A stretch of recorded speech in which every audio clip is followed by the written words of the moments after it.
story. Gather around, everyone. If you've been with us so far this summer, you know we've been visiting stories from the Bible that don't typically get a lot of air time here in the church, and I'm just telling you these stories like we're gathered around a campfire. Maybe that doesn't sound appealing today. Let's say we're all gathered around our one window unit, snuggled together.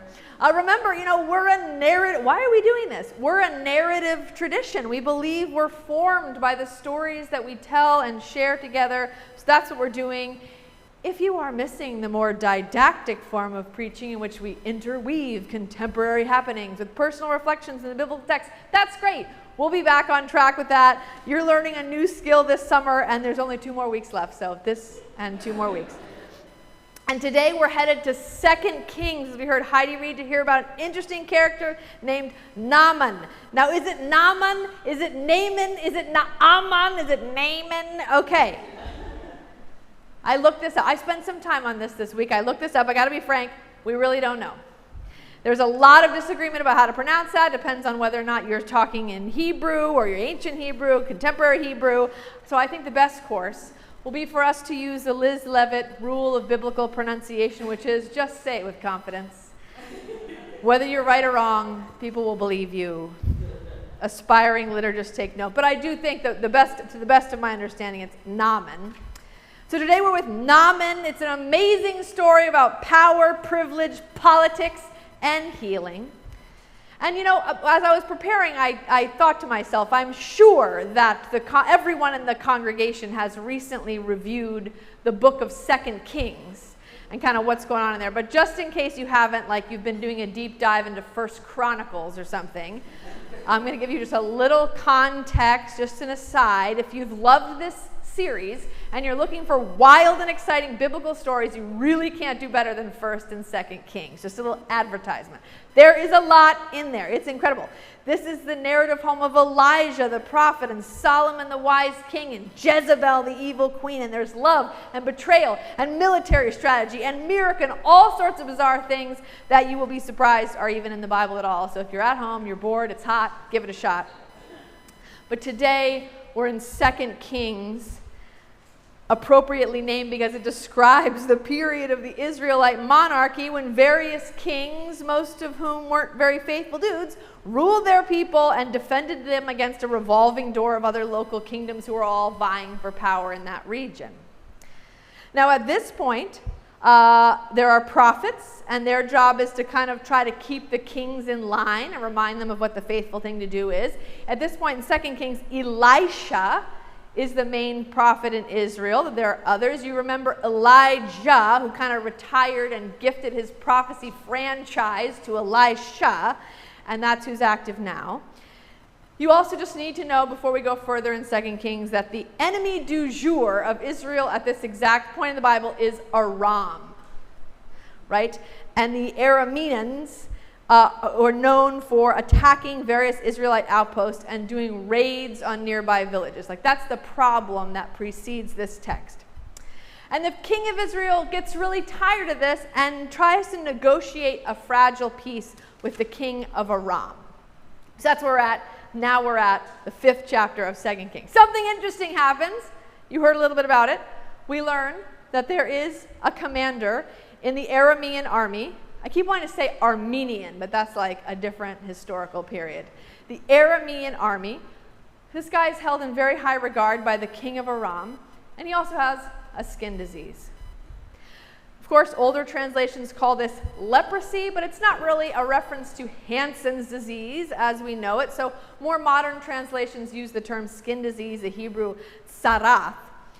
Now, this could be eczema or psoriasis or a fungal infection or something like that. So as you probably know, there was a lot of fearfulness around these conditions in the ancient world, probably because they didn't have the means to cure them or keep them at bay. And so hopefully as we listen to this, we're all aware of and actively trying to avoid the harmful expression of those fears today, namely the idea that God causes illness or that there is a connection between cleanliness and holiness, right? So get that out of our minds, and then let's focus on this text, knowing that in the ancient world, this commander has this condition of the skin that's a source of pain for him. And I hope as you were reading, you thought like, whoa, this is going to be such an interesting story right from that first sentence, right? You thought this is so dynamic, right? Because here is such an interesting character development right off the bat. We have an enemy commander who's also somebody who's suffering, right? He's powerful, but he's also vulnerable. And you're thinking, how are we supposed to feel about this guy if we're ancient Israelites reading this story, right? It's really complicated. He's the enemy, we feel compassion, right? And then it gets even more complicated. Because one day, a young woman, a slave, who was captured from Israel during one of the Aramean raids of an Israeli town, tells the wife of Naaman about a prophet in Israel who can cure his condition. Okay, so here's this guy who's powerful and vulnerable, and then here's this slave woman who is completely disempowered, but strong enough to speak up and who chooses to show compassion for her oppressor, right? So you heard those first two sentences, you said, yes, I'm so glad I came to church today. This is going to be great. So of course, Naaman's wife tells the thing the girl told her to Naaman, and Naaman tells his buddy, the king, about it. And because the king likes Naaman so much, he decides to reach out to his frenemy, the king of Israel, and he sends Naaman to Israel along with boatloads of gold and silver and some snappy new outfits for the king. And he sends a letter from himself to the king of Israel, kind of a mano a mano, king to king kind of thing.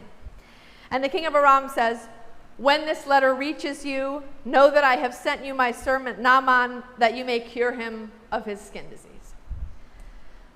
And upon receiving this, the king of Israel completely freaks out. He rips all of his clothes off and he starts stomping around and yelling at all of his advisors. He says, what am I supposed to do with this? What am I, God? How am I supposed to cure this guy?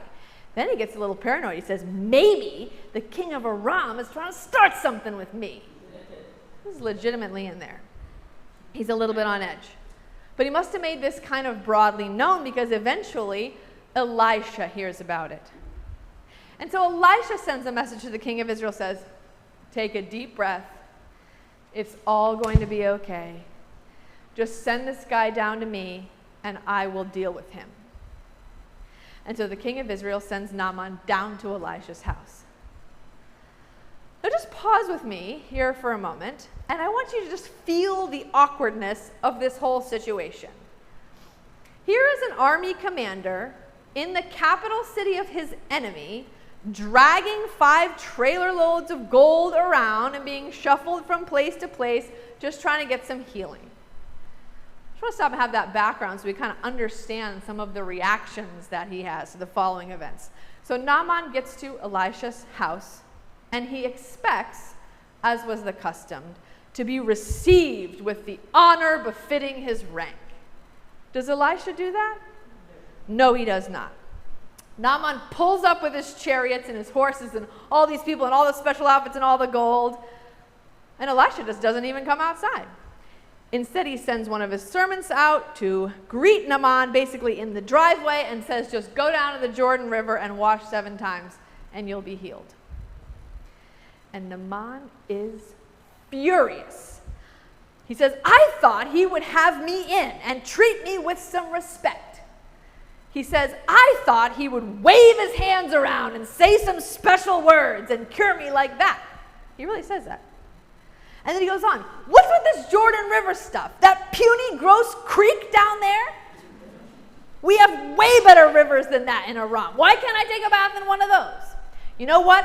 I'm taking my gold, I'm taking my silver, I'm taking my special outfits, and I'm going home. And he stomps off.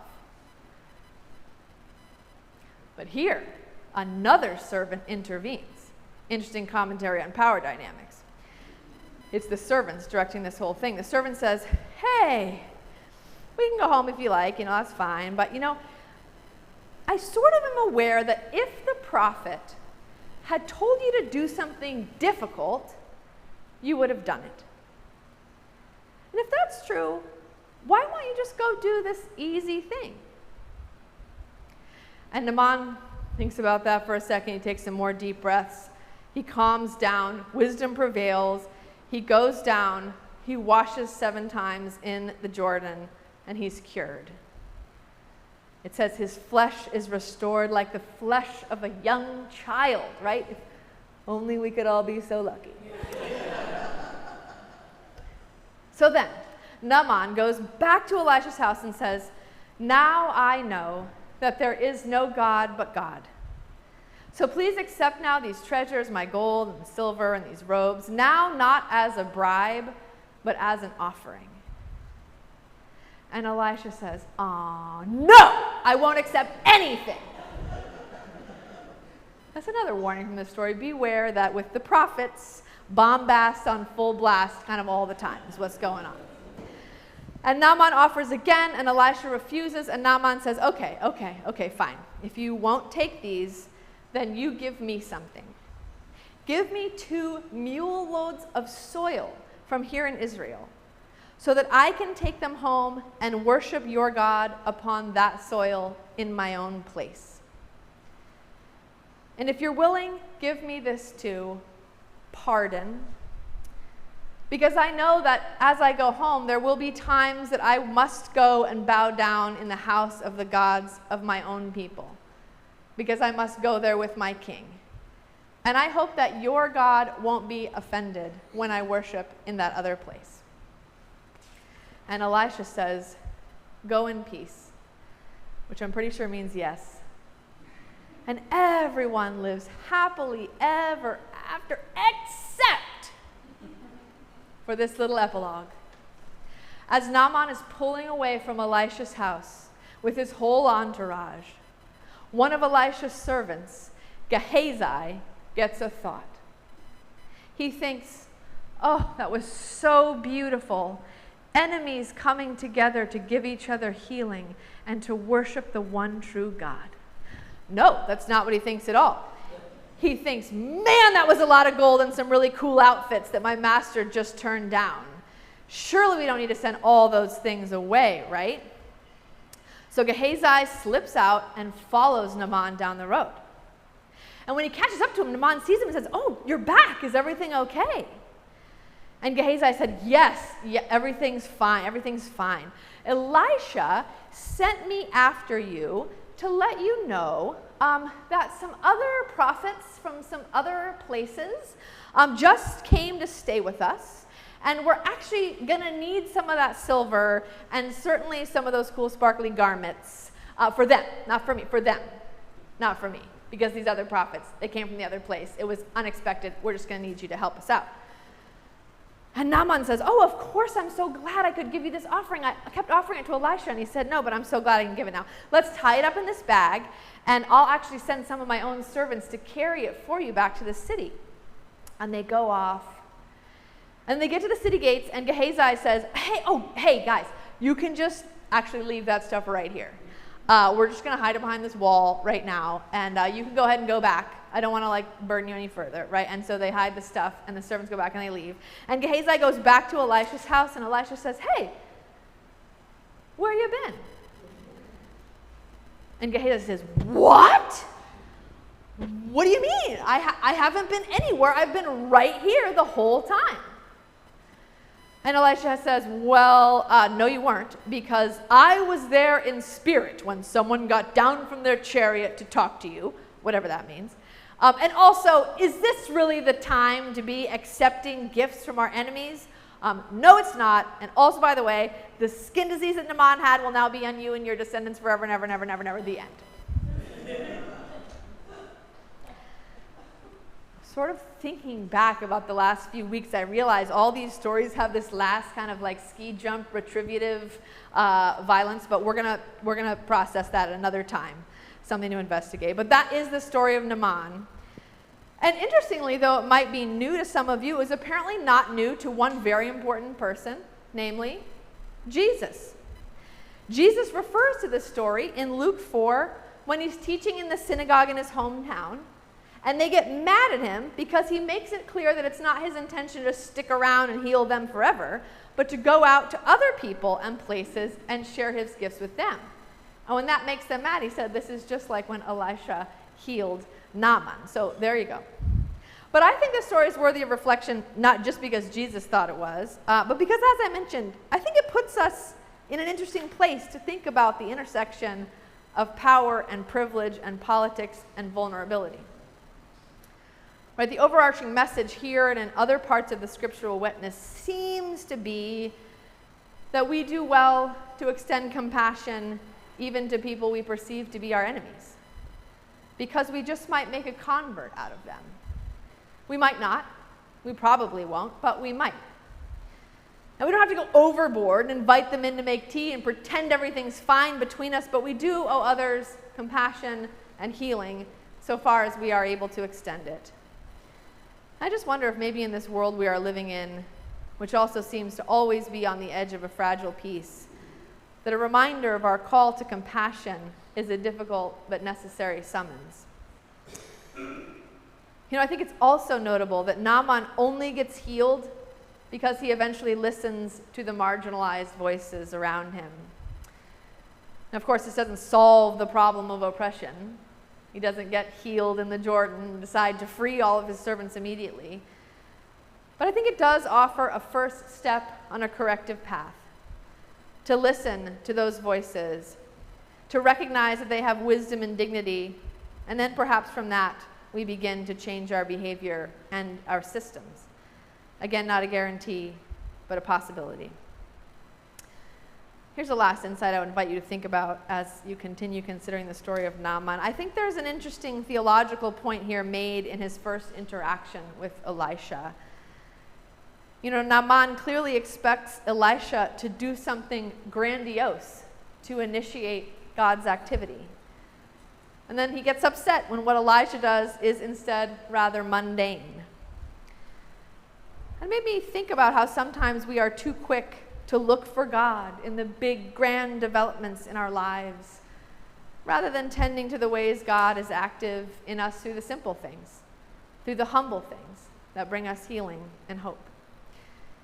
I think if we're constantly waiting for trumpets and clouds descending, we can miss the restoration that's only as far away as the creek in our backyard. Oh, and of course, don't let greed drive you and cause you to second guess the holy stewardship of resources that won't benefit you in the end. There's the postscript. So that's Naaman. I hope you've gotten something out of this venture. I know I have, thinking about this, and my prayer is simply that this story might go to work on all of us, as the Word of God always has the potential to do. So let's respond now in song. This we can sing from our seats. There is a